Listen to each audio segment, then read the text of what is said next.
একটা সত্যিকারের বন্ধু কখনোই তার বিপদের সময় হাত ছেড়ে যায় না। তেমনই আমার একমাত্র ফ্রেন্ড, আমার বেস্ট ফ্রেন্ড বলতে পারেন। সে আমার স্কুল লাইফ থেকে আমার পাশে ছিল, এখন পর্যন্ত তাকে নিয়েই আমার মানে ফ্রেন্ডশিপ জগৎটা। আমি জানি না আমার অন্য কোনো ফ্রেন্ডের প্রতি এত মানে নাই, কিন্তু ও আমার মানে আমারই। ও যদি কথা না বলে, ওর সাথে যদি যত ঝগড়ার পরও মানে ওর সাথে হচ্ছে কথা বলতেই হবে। তো যাই হোক, আমাদের বন্ডিংটা আল্লাহ তাআলা অনেক ভালো রাখছে। এভাবেই যাতে আল্লাহ তাআলা আমাদেরকে বাকি জীবনটা মানে পার করতে পারি। ওর সাথে যাতে সব সময় একটা ভালো বন্ডিং থাকে, এই দোয়াটাই আমি সব সময় করি যে না, আমার একটা ফ্রেন্ড ছিল, ও অনেক ভালো। যাই হোক, এই তো অনেক দিন ওর সাথে দেখা হয় না, তো ও ফোন দিয়ে মানে আমাকে বলতেছিল যে যে করেই হোক যাতে আমি ওর সাথে দেখা করি।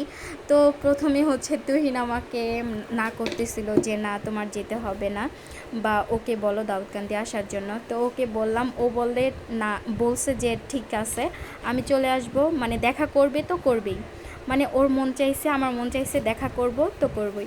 এই তো তো ওর যেহেতু প্যারা হয়ে যাবে, তার জন্য হচ্ছে তুহিনও বলতেছে থাক, ওর দাউদকান্দি আসতে হবে না, তুমি যাও মানে জুরানপুর। এই তো আমি চলে আসলাম, আর ওকে পেয়ে খুব খুশি। আর দুই বান্ধবী মিলে কি যে করব, আনন্দ কি মানে ভেবেই পাচ্ছিলাম না। মানে এতদিন পর হচ্ছে অনেক মাস পর দেখা হয়েছে। এই তো এসেই হচ্ছে, যেহেতু ভিড়টা অনেক কম ছিল, মানে তখন দুপুরবেলা ছিল, প্রায় 3টার মতো। তো আমরা বললাম যে না, আমরা হচ্ছে আগেই ফুচকা অর্ডার করে ফেলি, বিকাল দিকে হচ্ছে অনেক মানুষ থাকে, তার জন্য মানে খাওয়ার এত টাইম পাবো না। তো এই তো ও হচ্ছে 2টা ফুচকা নিলাম আর একটা বেলপুরি নিয়েছিলাম। আর এখানে ফুচকাটা অনেক বেশি ইয়াম্মি থাকে, আর জালটা অনেক কম ছিল। যাই হোক, আমরাও বলতে ভুলে গেছিলাম যে জালটা একটু বেশি পরিমাণ দেওয়ার জন্য। তো এই তো আমি একটু একটু করে খাচ্ছিলাম, আর এখানে ফুচকাটা অনেক বেশি মজা লাগে। তো ও আমাকে খাওয়াই দিতেছিল, আর ও খাচ্ছে। তো ওকে আমি আবার খাওয়াই দিতেছিলাম যে না খা। ও বলতেছে না, না তুই ভিডিও করিস না, আমি খাওয়ার সময় হা করে থাকবো, তুই এগুলা দেখাবি। তো এই তো আমরা খাওয়া শেষ করে বেলপুরিটা আমি একটা নিলাম, অনেক মজা ছিল বেলপুরিটাও। এখানে অনেকগুলা শপ ছিল, মানে অনেকগুলাই দোকান ছিল। এখানে ফুচকার দোকান ছিল, আচারের দোকান, তারপর হচ্ছে এখানে খেলনা, বাচ্চাদের জন্য খেলনা টেলনা ছিল। তো আর ড্রিঙ্কসের দোকানও ছিল। তো এখানে আমরা এসে আবার বাচ্চাদের মতো 2টা চকলেট শেক নিলাম, মানে ড্রিঙ্ক নিলাম আর কি, জুস। তো ও বললো যে চকলেটেরটা অনেক ভালো, তো আমরা দুজনে খাইতেছিলাম।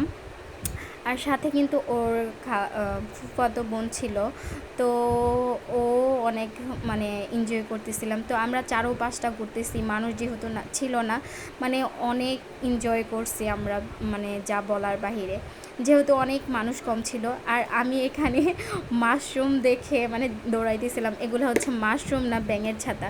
ও আমাকে ধরতে মানা করতেছিল যে না, ওগুলো ধরলে হয়তো মানে মানে চুলকাবে। তো আমি আবার ওর হচ্ছে অনেকগুলো ভিডিও নিয়ে দিতেছিলাম, তো আমরা দুজনে হচ্ছে অনেক ঢং করতেছিলাম। অনেক দিন পর দেখা, তো কী করব বলেন। এই তো, আর এখান দিয়ে আম্মু আবার হচ্ছে চলে আসছিল হাসিবকে নিয়ে। তো আম্মু আর আমি হচ্ছে আইসক্রিম খাইতেছিলাম, আর হাসিবকে জুস কিনে দিলাম। এই তো আম্মু আমার জন্য অনেক কিছু নিয়ে আসছিল বাড়ি থেকে। তো তুহিন আবার বলছিল ওর জন্য ফুচকা নিয়ে আসার জন্য, কিন্তু মনে ছিল না তাড়াতাড়ি আসার কারণে। আর এই তো ওকে এসেই হচ্ছে পেঁয়াজু ভেজে দিলাম। তো আর আম্মু যেগুলো দিছিল সব কিছু হচ্ছে গুছাইতেছিলাম। আর দিনটা কিন্তু অনেক বেশি সুন্দর ছিল, আবহাওয়া প্লাস হচ্ছে বাতাস, মানে জাস্ট অস্থির।